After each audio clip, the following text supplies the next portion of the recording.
ang pagkakasakit, maaari isang palo ng Diyos. Kasi ang Diyos, pinapalo niya yung kanyang mga lingkod pagka gumagawa ng mali. Maaaring palo yun para ituwid ng Diyos. O kaya, maaari rin na ang pagkakasakit, maaaring isang bahagi ng pagsubok. Meron kang dalamhating dumadating. Yun ay maaaring dahil sa ginawa mong mali.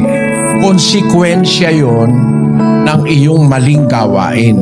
Na may ginawa kang mali, may ginawa kang kasalanan, meron kang inisip na hindi tama, meron kang ginawang hindi tama.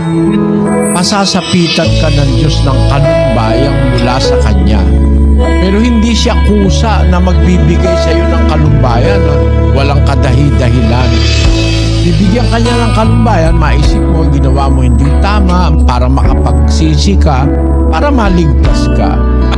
Pero ang dapat nating maintindihan, ang Diyos, hindi siya dumadalamhati ng intentional. Walang intensyon ng Diyos ang tao, dalamhatiin niya intentionally.